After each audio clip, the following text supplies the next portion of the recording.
everyone. As a part of the National Health Awareness Month, IHW Council is doing a series of wellness panel discussions and talking about the health and the well-being of the people. Today, we are going to talk about the ovarian cancer. Ovarian cancer is one of the world's leading causes of cancer and the death among the women. In 2020, India estimated that 59,276 new ovarian cancers can be seen by the end of the year. The incidence of ovarian carcinoma is estimated to increase to at least 3,71,000 by the year of 2035, which is up to 55%. While the death rate also will increase to 67%, that is 2,54,000. Ovarian cancer is the third most common detected cancer amongst Indian women, and breast cancer, cervical after breast cancer and cervical cancer, which also made to the top of the list. However, ovarian cancer is not far behind. Good evening, everyone. I am Ridhi Lakra, Assistant Editor, IHW.TV. Estimate shows that there is only a 5-year survival rate for ovarian cancer in India, which is quite poor, and it's up to 45%.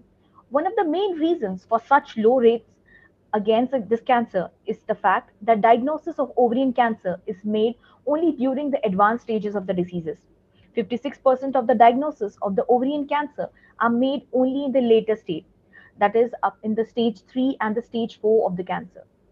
To discuss the very important topic, we have uh, the topic of ovarian cancer, early signs, symptoms, diagnosis, and the afterlife treatment. Joining with us for the session we have today Dr. Suresh Babu. He's a medical oncologist, Fortis Cancer Institute, Bangalore, and he's also the associate professor at the Kidwai Memorial Institute of Oncology, Bangalore. We welcome you, Dr. Babu. We have Dr. Chanchal Goswami. Uh, Dr. Goswami is a senior medical oncologist. He's at the Medica Super Specialty Hospital, Kolkata. We also have in the panel Dr. Tamojit Chaudhuri. He is a consultant medical oncologist, um, Meherbai Tata Memorial Hospital, Jamshedpur. Last on the panel, we have Dr. Prasad Narayanan. Dr. Narayanan is a senior consultant medical oncology, Sidecare Hospital, Bangalore. I welcome you all for the ovarian cancer roundtable. To begin with, firstly, I want to go to Dr. Babu. Dr. Babu, as we talk about ovarian cancer, could you please tell what exactly is an ovarian cancer? Ovarian cancer is basically a cancer which arises from the ovary and also fallopian tube. For all practical purposes, cancer arising from the epithelial lining of the ovary and fallopian tube are taken as a one cancer, because genetically it has been thought, or etiologically it has been thought, basically all ovarian cancers do come from the fallopian tube. So this is the ovarian cancer is basically comes from the epithelial lining of the ovary or the fallopian tube. There are various types in it. The ovarian cancers can also be a germ cell ovarian cancer, but they are seen in more in a younger group of patients. But all traditionally or usually generally when we refer to it as a ovarian cancer usually refers to epithelial ovarian cancers. So these epithelial ovarian cancers are basically seen in a elderly woman. They are not seen or very occasionally seen in a younger woman. So these are ovarian cancers which are basically seen in an elderly woman. One of the big risk factors for all these things is age itself. So when you get older, patients do develop the cancer. So as you were mentioning in the statistic, the ovarian cancer incidence has been rising. So it is going to be a major challenge. So ovarian cancer is also known as a silent killer disease, because you were mentioning most of the patients were diagnosed in advanced stage. The reason for why they are diagnosed in advanced disease is because the symptoms are most often non-specific. So ovarian cancer is a group of cancer which are basically arises from the ovary or fallopian tube or related organs. So basically thought to be arising from the fallopian tube, etiologically, which then passes on to ovary. There are various types. Generally, ovarian cancer refers to the epithelial ovarian cancer.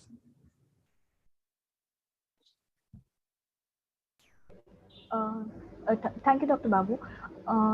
Dr. Goswami, like we see there are different types of cells in the ovaries, so there are different types of ovarian cancer as well.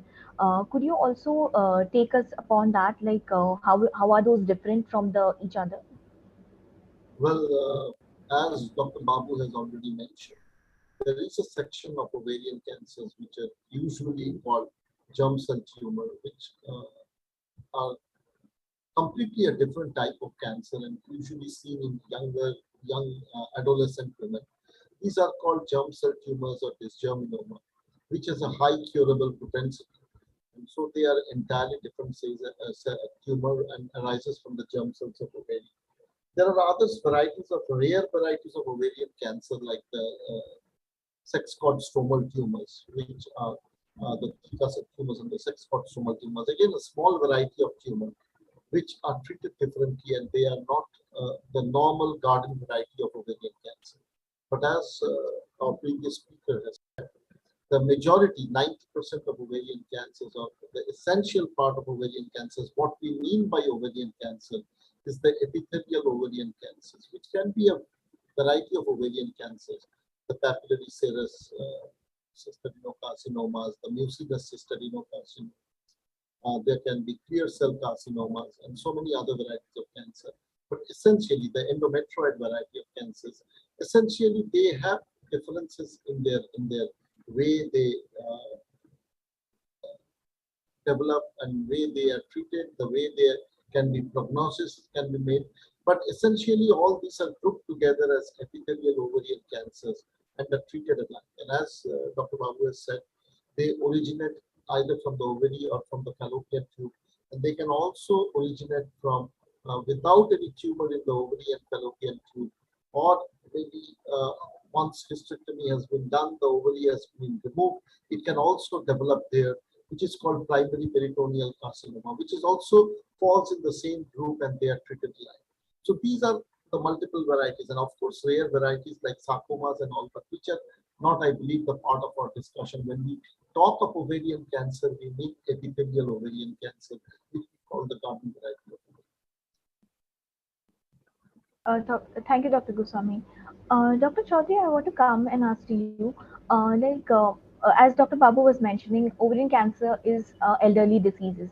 But do you think there are cases in the younger women also, like in the age of 40s also, women can see ovarian cancer these days? Is this a possibility there? Yeah, so that depends on which type of cancer we are discussing. So particularly as discussed by Dr. Chanchal sir and Dr. Suresh sir, that when you talk about ovarian cancer, essentially we mean epithelial ovarian cancer, which correspond to around 90 to 95% of our day-to-day cases. Usually epithelial ovarian cancer, they occur at elderly women, postmenopausal women after the age of 50 for Indian population. But still around 15% of the patients can be seen in the fourth decade or later part of the third decade also. Particularly if there are some other high risk factors in the form of subgenetic mutation or positive familial history, particularly in that case. Or if you talk about other histologies of ovarian cancer like germ cell tumor that usually occur in the very early age, maybe in the later part of the first decade or second decade, usually what we see the age of the germ cell tumor patients. Sex caused stromal tumor usually happen in the fourth decade also. So typically epithelial ovarian cancer we see in the postmenopausal elderly ladies above the age of 50, particularly in the Indian context. But yes, obviously in our day-to-day OPD, we see around 15 to 20% of the patients with epithelial ovarian cancer present below the age of means 50 in the range of 40 to 50 in this fourth decade or later part of the third decade also. So particularly with other genetic predisposition or most of the time without any detectable genetic factors also. But usually they present in elderly above the 50 and postmenopausal age group range. Thank you, Dr. Chaudhary. As you spoke about one of the factors of the age, but Dr. Narayanan, are there other factors also which also are important, like for the ovarian cancer? What are the various risk factors involved in ovarian cancer? Is it only the old age or other factors as well? Right. So all cancers are multifactorial, and ovarian cancer is no exception. Age, as Dr. Suresh Babu said, is the highest risk factor for any cancer. But ovarian cancer also has got other causes. One of them being it's a lifestyle disease. If you see the data in Indian registries that you already said about the projected cases which are exponentially rising. That is seen in many of these cancers where we used to consider them as urban cancers, actually, which is seen in our registries more and more these days. Other reasons, one of the reasons in ovarian cancer specifically is that there is a hereditary risk in ovarian cancer. And this is as a part of a group of diseases which are known as hereditary breast ovarian cancers, where patients are susceptible by a specific reason to develop breast or ovarian cancer in the family. And that is one of the reasons in ovarian cancer. Uh, then other risk factors, some of them are very common to many cancers like tobacco usage or a lifestyle related obesity, decreased physical activity. All these are also, proposed causes for most of the cancers, including ovarian cancer. So apart from age, I think the genetic risk is something which in ovarian cancer we need to discuss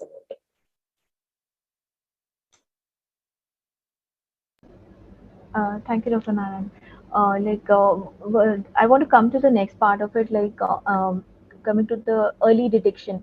Dr. Babu, is it true that for the early detection of ovarian cancer, there are easily signs and symptoms that the patient can see, and they can actually go visit the doctor? Could you tell some of the major signs and symptoms of the ovarian cancer? One of the very difficult thing in ovarian cancer is that it is a disease of non-specific symptoms. The symptoms being now bloating of the abdomen. If you start eating, you may feel fullness of the stomach with very small meals, and you may also have some urinary symptoms like frequency, increased frequency, and you may also have some distension of abdomen, pelvic pain. So these are all some of the symptoms of the ovarian cancer. If you see the symptoms, none of the symptoms are particularly very distinct for something to tell it as ovarian cancer. These are very non-specific symptoms. These symptoms can come in many other diseases which can be just benign also. That's why precisely most of the time ovarian cancer patients do come to hospitals in an advanced stage, because the ovarian cancer itself biologically is a very slow growing disease. It will take its own time to grow. So most of the time patients come to us in the advanced stage.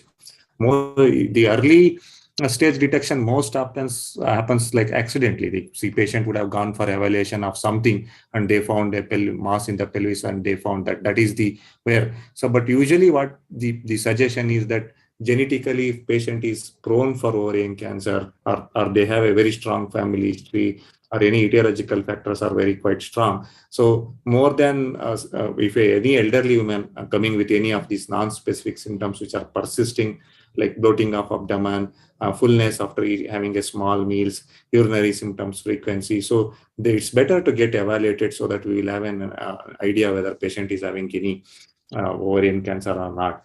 Some of the patients with very high risk factors can do screening, but it may not be a good idea, or it may not detect all the cancers. Number one, you can do pelvic ultrasound or you can do intravaginal ultrasound, vaginal ultrasonography, so that you can detect early cancer very early, because vaginal ultrasound is one way where you can detect the pelvic mass if it is there very early. Other one is doing blood test for CA125, but though CA125 is very non-specific marker, it is usually not raised in early ovarian cancer. It will be raised in advanced ovarian cancers.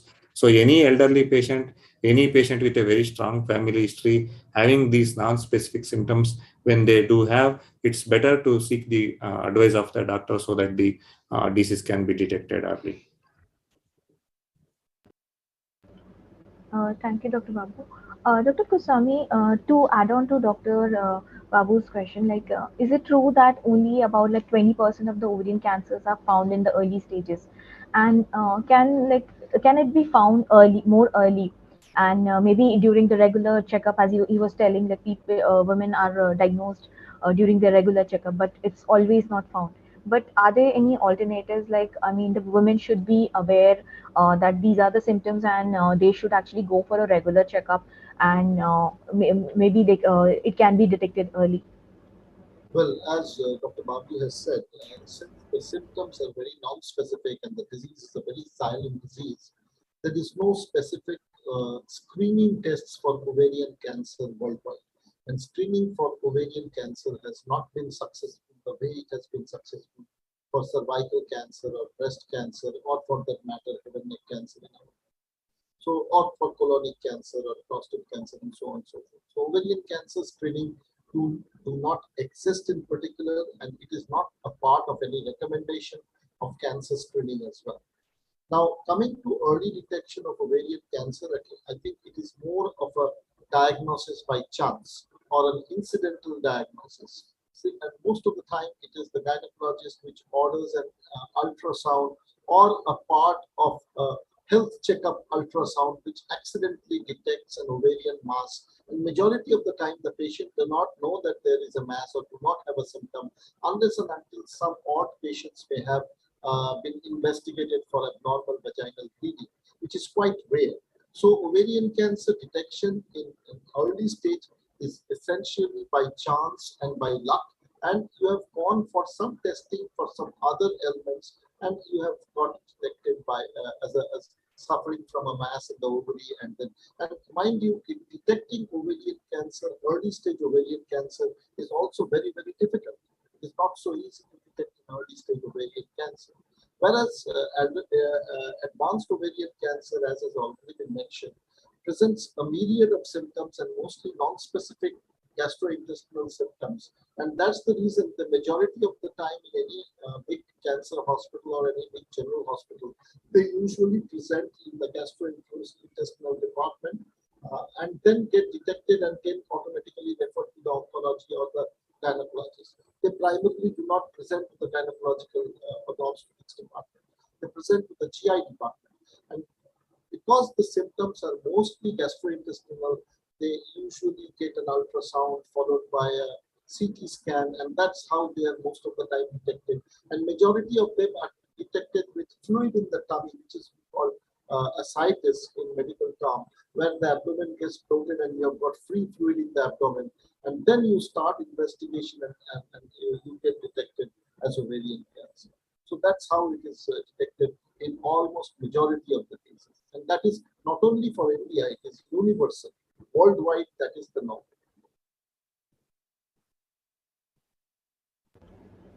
Thank you, Dr. Goswami. Dr. Chaudhary, just to add on also to Dr. Goswami's part, we also know, like now that we know that it's only when somebody has symptoms and they appear to their gynecologist and then the symptoms appear. But to talk about the screening tests, so what are the various tests done for the ovarian cancer, like once the woman visits the hospital and once she's diagnosed with some of the symptoms? Yeah, so as we have discussed that for early stage, stage 1, stage 2, these are basically symptomless or also called a silent disease or silent killer. Symptoms can be very non-specific in the form of lower abdominal pain, pelvic pain, bloating, increased urinary frequency, loss of appetite, all this. And these symptoms will be more pronounced in the advanced stages of the disease, mainly in the stage 3 and stage 4. When the symptoms will be more pronounced for more longer duration and particularly associated with abdominal distension also, which basically due to collection of free fluid in the tummy, which is medically also called ascites. Now, usually patients present to us, actually referred to us to the Department of Medical Oncology by other specialties, usually from gynecology or gastro medicine department, with a report of USG of the abdomen or USG of the pelvis, which says there is adnexal complex cysts or ovarian cysts, which are complex in nature, multiloculated in nature, and some associated components can also be there in the form of free fluid or ascites in the abdomen, retroperitoneal lymph nodes or peritoneal deposits like that.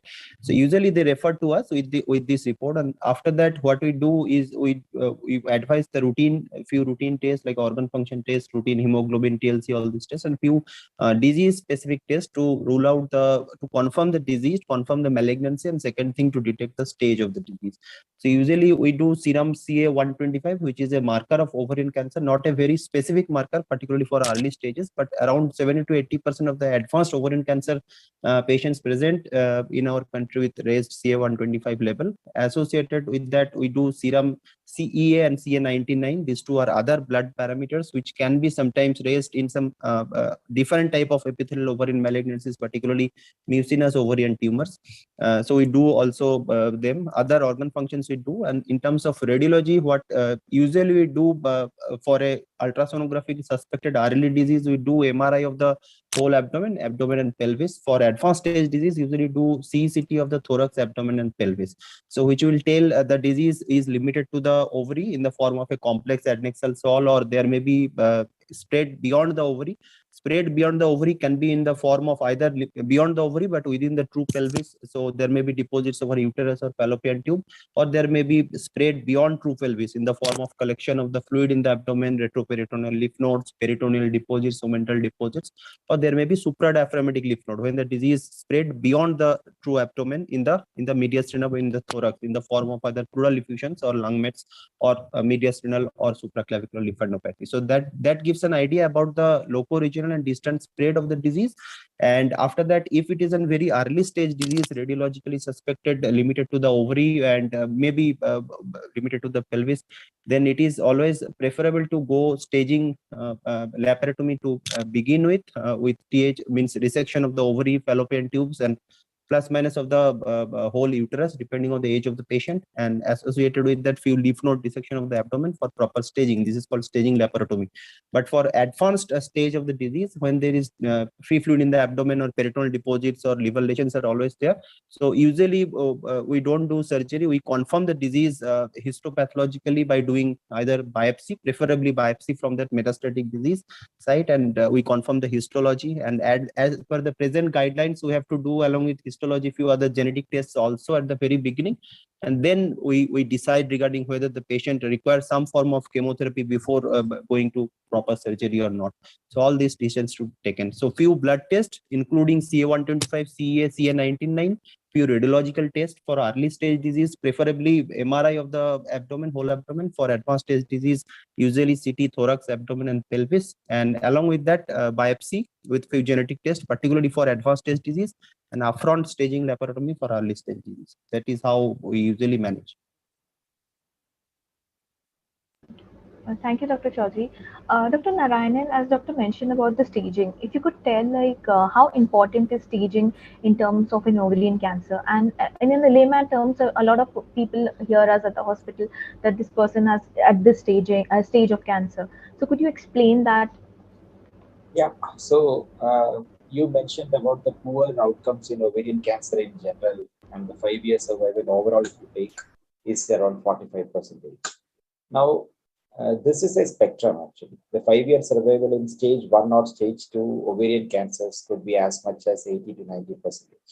This is true for all cancers, and that is what is the importance of stage. So stage means whether the disease is contained in a particular organ or just around that particular organ, where we can go aggressively with multi-pronged treatments like doing surgery, radiation, chemotherapy. In ovarian cancer, mostly it is surgery and chemotherapy. And once it is in advanced stage, the mode of treatment becomes predominantly chemotherapy. That is why when you are not able to remove the primary by surgery or any local therapy, the outcomes are less. Now, coming specifically to ovarian cancer, the Dr. Babu and Dr. Tamojit mentioned about the symptoms being non-specific. That is the biggest challenge which we have. So most of the time when a patient goes to their routine evaluation and finds a complex ovarian cyst, everybody wants to think that cancer will happen to somebody else and not to us actually. So nobody thinks about that. So that is why webinars like these are important, where we at least speak about ovarian cancer, because ovarian cancer should be kept in the differential diagnosis of complex ovarian cyst, even in young patients actually. So there are certain features in the imaging which we see, which actually tell us that this could be a malignant ovarian tumor. And if we are able to detect them in that stage where they are not gone beyond the ovary, the surgical resection can be limited, the need for chemotherapy can be less, and the outcomes are much better. So in short, Staging is important because early stage cancers, including ovarian cancers, have very high cure rates. And late stage cancers, they can be controlled. Patients can have meaningful years added to them, but the cure rates are not as high as in early stage disease.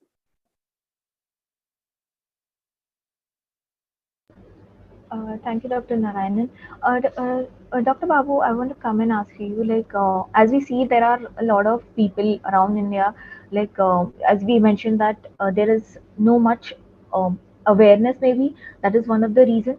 Do you think, like, how can we start increasing awareness in this part where people actually come and they start testing, should they go for a regular testing, or should they, as the age goes by, should they start going for a full body checkup? What would be a solution for this?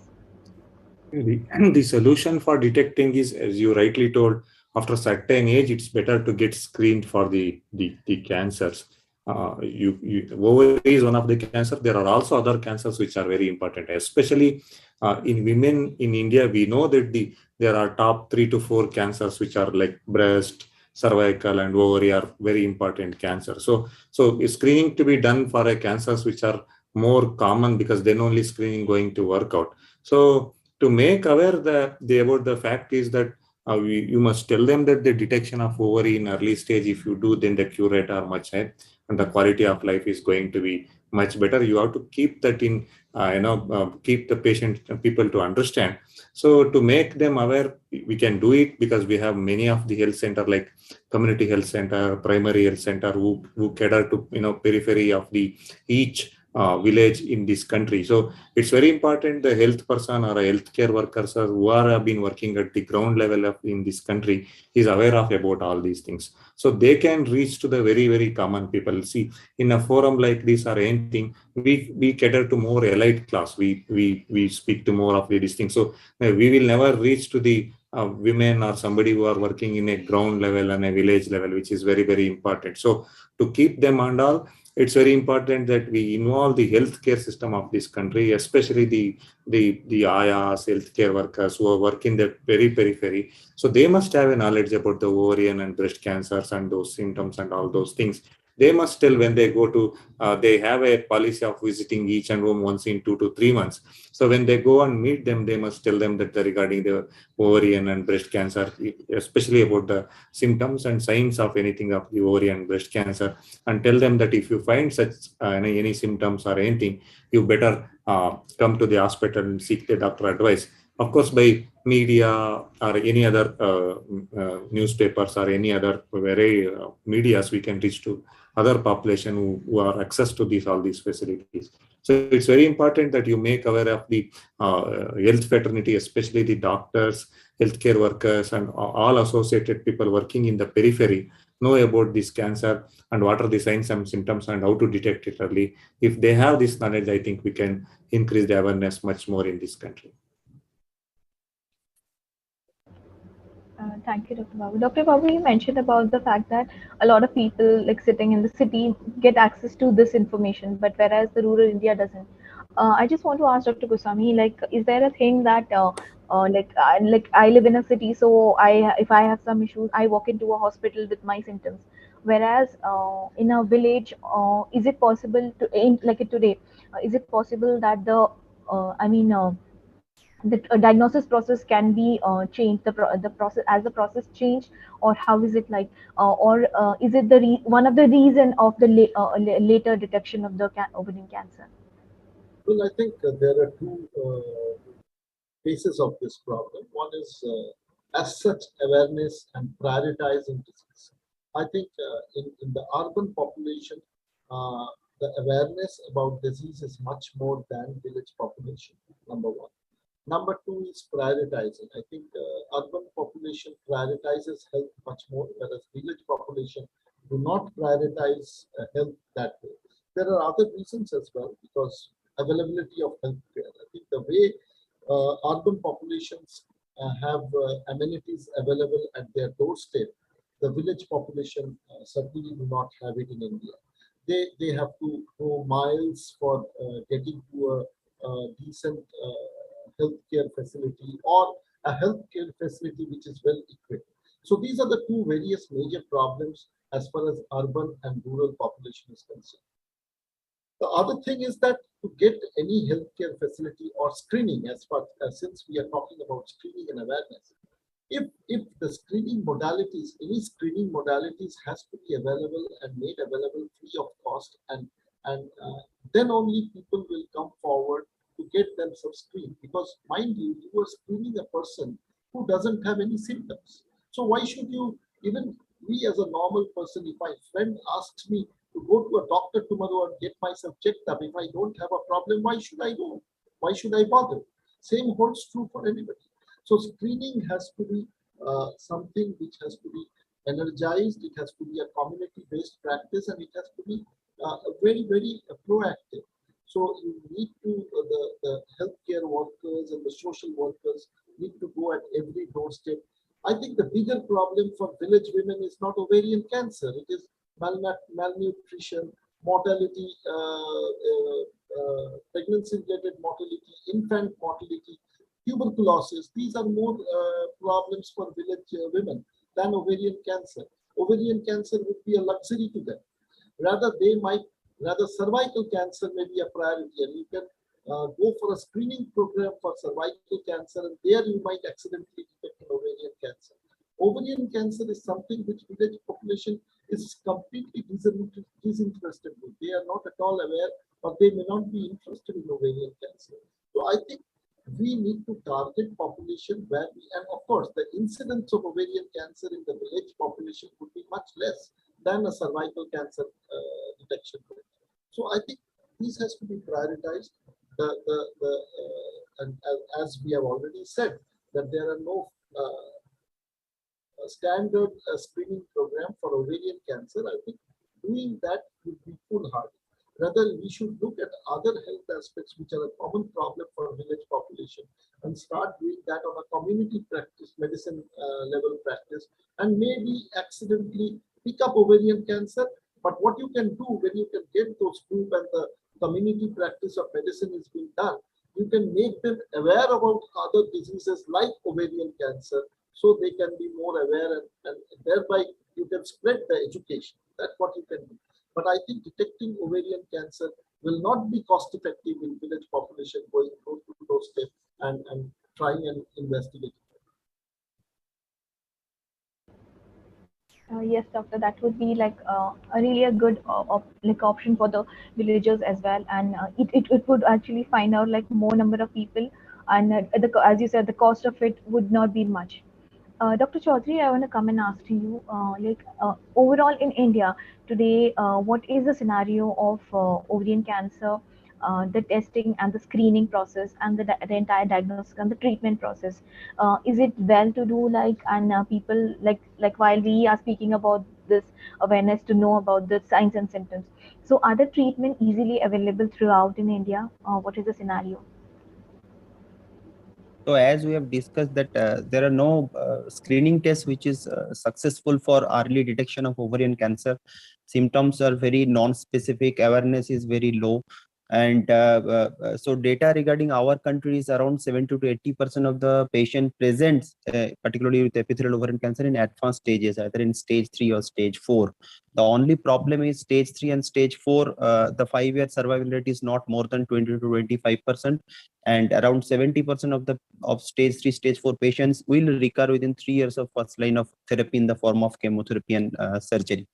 So basically 80% of the patient presents in advanced stage, and out of those 80%, 80% would relapse within next 3 years of treatment, and 5-year survival will be 20%.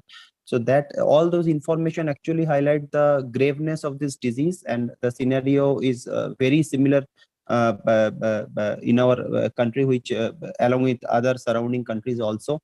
And the problem is there is no specific test for early detection. So it is very difficult to change this scenario, because until unless you detect more and more cases in the early stage, it is very difficult to change the outcome of treatment, because almost more than last 2 decades, the chance of improving of advanced stage ovarian cancer, chance of improvement of survival of advanced stage ovarian cancers, no great success has been achieved until unless few recent treatments in the form of targeted therapies for few patients with some specific genetic mutations. So until unless they have those mutations, the targeted therapies cannot be used. So that is the problem we are facing. So situation is very grave, and the problem is until unless we detect them early, we can't means improve the survival outcome of those patients. And only way to improve those early detection rate is probably by increasing the awareness, not only among the patients, but as Dr. Suresh Babu sir has said, among the healthcare workers also, among the gynecologists, among the other specialties also, that what are the early symptoms and early signs, so that oncologist, as an oncologist, we get an early referral. So that is also important. Sometimes they go to other specialties for and for doing unnecessary tests. There is a lot of waste of time. So that is also important. Early referral is also important from other specialties, and along with the other specialty doctors, probably healthcare workers, training them, and probably other nurses who are working in rural areas, remote areas without any healthcare facility, training them regarding the awareness and early symptoms, so that they can vice versa train the patients or general population. That is also important. And next most important point will be that, as we have discussed, that there is a huge difference in terms of quality of health infrastructure between urban India and rural India. So particularly from government level, lot of things to be done to improve the quality of healthcare and to improve the quality of oncological services at rural India. So that will be probably the biggest boon to improve the outcome oncological therapies, particularly related to the ovarian cancer. And what we have asked that regarding the availability of treatment of every part, actually the chemotherapy agents and main treatment is radiation, almost a very minimal role in ovarian cancer. Main treatment, as Dr. Prasad has said, that mainly it is treated with chemotherapy agents and surgery.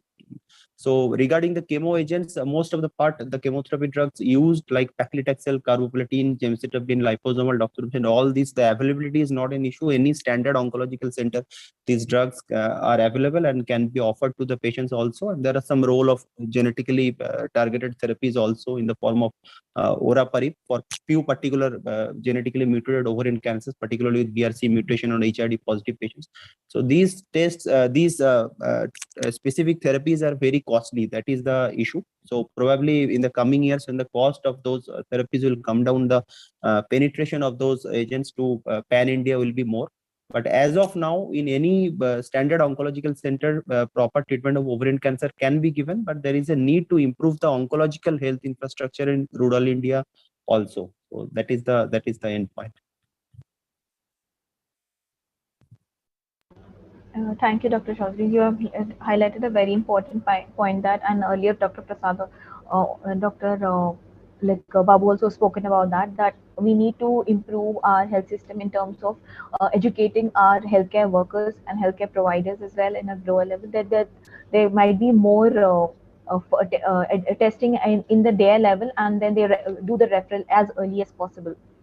Dr. Narayanan, I want to come and ask you in a simpler way, like if you could tell what is the, though maybe the ovarian cancer is detected in the later stage, so what are the treatment options for the patient here available? Right. So, though we have presented a bleak picture of late stage ovarian cancers, it is not that there are no treatment options available. So, ovarian cancer remains one cancer where surgery has a role even in late stage, which is not there in many other cancers. So, surgery happens in almost all patients of ovarian cancer in late stage as well at some point of time. So, in these patients, mostly the treatment starts by giving chemotherapy first. Debulking of the tumor reduces in size with chemotherapy. If there is fluid in the abdomen, which is called ascites, that comes down, and then the patient goes for surgery. And then there is chemotherapy, which is given after that. There are advancements in the approaches of chemotherapy as well in ovarian cancer, where chemotherapy can be given into the peritoneum. Peritoneum is like a lining which covers the entire abdomen. So there is a way of giving chemotherapy into the peritoneum, which has improved the outcomes in ovarian cancer. Dr. Tamojit mentioned about some genetic testing. So I also mentioned about some hereditary causes of ovarian cancer. So there is something known as mutation testing, which can detect the genetic risk for ovarian cancer. That is one thing about it. But it has got a treatment related impact as well. So there are ways of treating ovarian cancer patients who have some specific changes in their genomic structure, which can be detected by doing certain tests, uh, where we can treat them with a tablet-based therapy at the end of chemotherapy. This is a targeted therapy.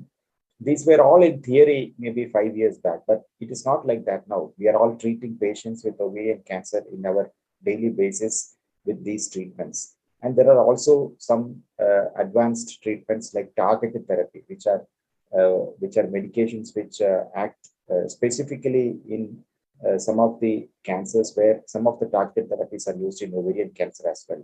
So the treatment is a complex treatment. It's a stepwise therapy where we first decide which is the first line treatment which has to be given. Then the patient gets those treatments. They may get a maintenance treatment of this tablet-based therapy or targeted therapy. At some point of time where there can be a relapse of disease. Relapse means the disease coming back. Once the disease comes back, we have to look at how long it took for the disease to come back. If the disease has come back much later than the first line therapy the patient was given, there are other options of treatment. Like that, there is a life cycle management of ovarian cancer patients. Advanced ovarian cancer patients we all have who have gone through multiple lines of therapy and who survive for many years actually. So the key thing is to choose the treatment wisely and to make sure that the patient's general health doesn't deteriorate so that they are good enough to receive a treatment when the disease comes back later. Thank you, Dr. Narayanan. Dr. Goswami, to add on to Dr. Narayanan's point about the reoccurrences. So, what are the chances, once in most of the treatment, if there was only a chemotherapy and there was no surgery, so is there a chance that the reoccurrence is high, and can that it can that be a normal thing in all the patients? Well, if you have treated an ovarian cancer with chemotherapy only and has not offered surgery, then it has been an incomplete treatment, which can be incomplete treatment by design or incomplete treatment by default. If it is default, it is bad. If it is by design, then means the patient was not fit for a surgery, or you felt that chemotherapy has not given enough response for you to take up the patient for surgery. So primarily, if we look at if we have offered inadequate treatment for whatever the reason can be in the first session, then you expect the disease to be there. You do not expect the disease to relapse. You expect the disease to continue. So the disease will go on progressing, and those patients have a poor prognosis. So I think those should not be a part of discussion, because those are a small segment of patients where you have not been able to give the right kind of treatment meant to effectively try and cure them. The question is those patients who have received adequate treatment, which is, as Dr. Narayanan has said and Dr. Tamojit has said, that upfront surgery followed by chemotherapy, or chemotherapy at the first setting, which is called neoadjuvant chemotherapy. You have made the patient operable, operated on her, and then again given chemotherapy, or where you have given follow-up or maintenance with targeted therapy, or maybe maintenance with oral drugs or path inhibitors in selected cases where they should benefit. In those cases, if they relapse, that's important. And essentially in stage 1, stage 2 relapses are rare. Stage 3 relapses are the norms. Most of the stage 3 patients will eventually relapse. Now, whether they relapse early or they relapse late, as the previous speakers have mentioned. Because if they relapse early, they are resistant disease. If they relapse late, they are sensitive disease. So sensitive relapses are more meaningful relapses to oncologists, because you can still treat them and get them into a second remission. And resistant relapses seldom go into second remission. So you have to categorize these patients accordingly. So say stage 1, stage 2, you give optimum treatment, which is a combination of surgery, chemotherapy, and follow them up. Majority of them will not relapse. If they relapse, a handful of them, then again, most of them have sensitive, they do not have essentially resistant. Stage 3 of the disease, which often relapses, and majority of them will have resistant relapse. A portion of them will also have sensitive relapse, and so you accordingly treat them. And the remaining patients where you have not been able to give the adequate treatment upfront, which are primarily very advanced disease, there you go on treating them at some point of time till the disease do not respond to treatment or the patient's health do not permit any further treatment. And they are essentially taken up for palliative care or end of life care.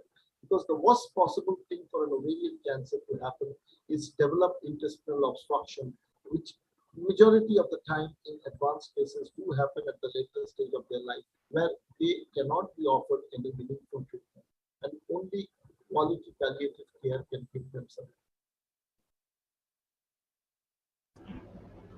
Thank you, Dr. Goswami.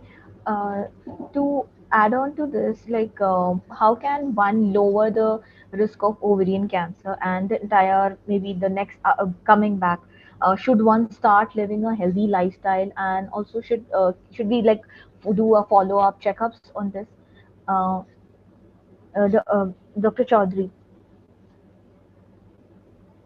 Yeah, so that is also important, particularly the patient who already diagnosed and treated in the first line for ovarian cancer, as we have discussed, the 5-year survival of early stage ovarian cancer, stage 1, and particularly for stage 2A disease is usually 70 to 90%, and which is only 20 to 25% for advanced stage disease. That simply means there is a very high chance, around 70 to 80% chance, that advanced stage patients after the first line of therapy will eventually have a relapse of the disease.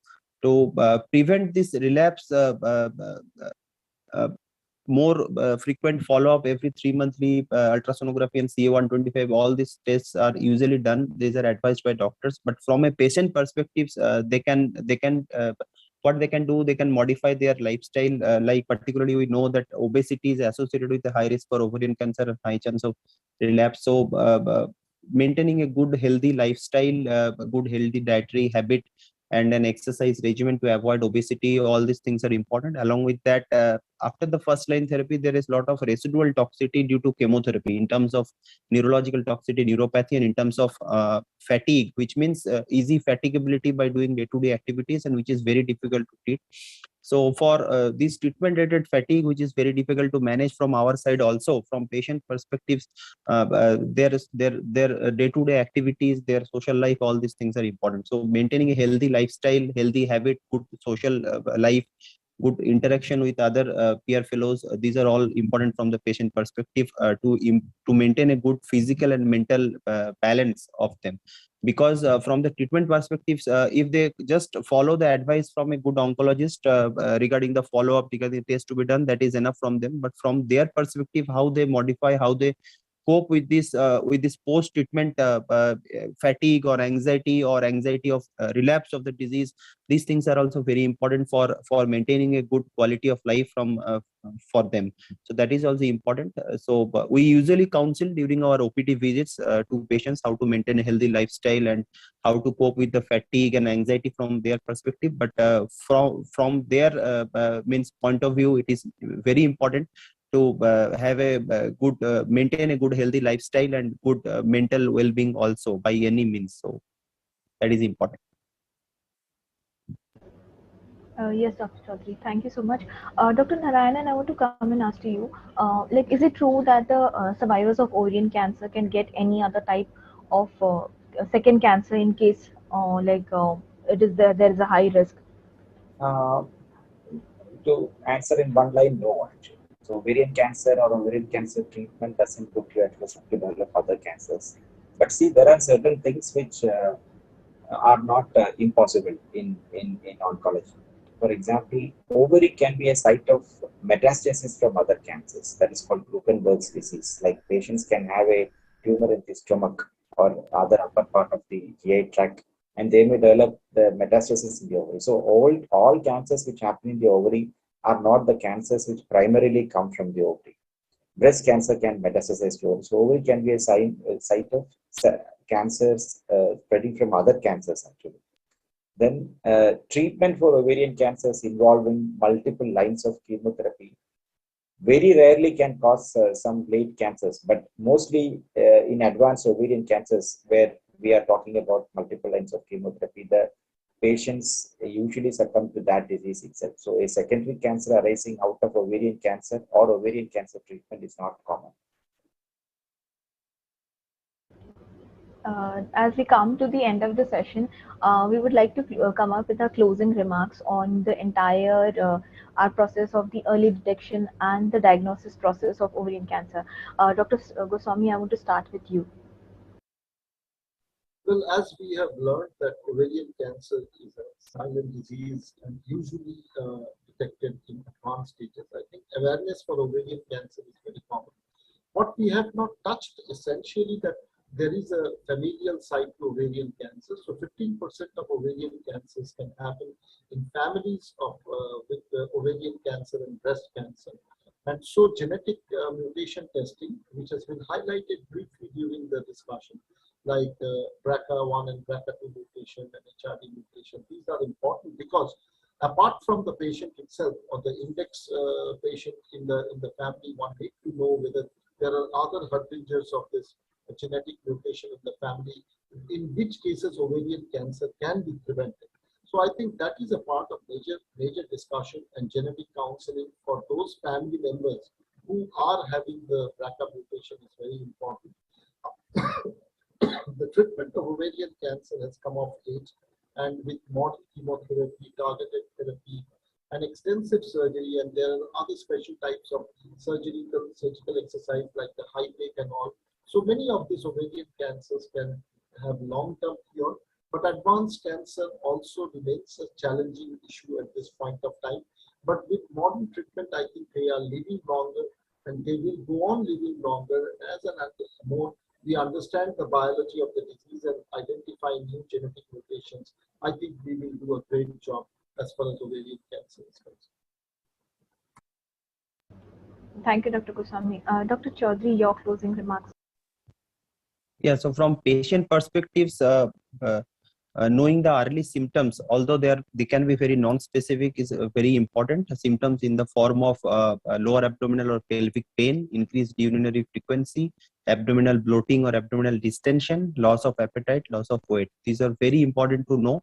And particularly if there is a history of breast cancer or ovarian cancer in the family, either in the first degree relative or second degree relative, then be very cautious. Then if you have a positive family history and any of the symptoms, you always don't waste time and always go to the oncologist or to a gynecologist and evaluated with few blood tests and at least a transvaginal or pelvic ultrasonography to rule out the early stage disease. This is very important. And if you detected with the ovarian cancer, then with the current form of therapy, particularly for early stages, around 80 to 90% of the survival can be achieved, particularly if detected early. And for advanced stages also, we have a lot of therapies in our hand, although the chance of recurrence will be high. So take this disease with a bit of caution, particularly in advanced stage disease, but take proper therapy, take early therapy, don't waste time, and be cautious and maintain a good, healthy physical and mental life. That is also very important from patient perspective, so either as a general population or after detection with ovarian cancer. Thank you, Dr. Chaudhuri. Dr. Narayanan, your closing remark on this. I think awareness in the first 1 to 10 as a closing remark, because awareness about the fact that this is a disease which is there in our country as well. Awareness about the fact that early detection helps in getting higher cure rates, and awareness about the fact that there is treatment available in early stage and late stage disease, and it is not that it's like a death warrant or something like that. I think more we talk about cancer and more we spread awareness about this disease, we will be able to get much better outcomes than you said in the opening remark. Thank you so much, all of you, for joining us today. And as we celebrate the National Health Awareness Month along with IHW Council, I would like to request all all the experts here on the panel as well as all of our listeners to do a hashtag and talk about the various health issues with them. Hashtag May for Health, and start creating more awareness about the various diseases. The entire month of May is dedicated to that. Thank you so much for joining. I would like to thank all the panelists here and all the listeners as well. Thank you. The next session will be starting soon. We're just waiting for them. Thank you so much, Doctor. Thank you.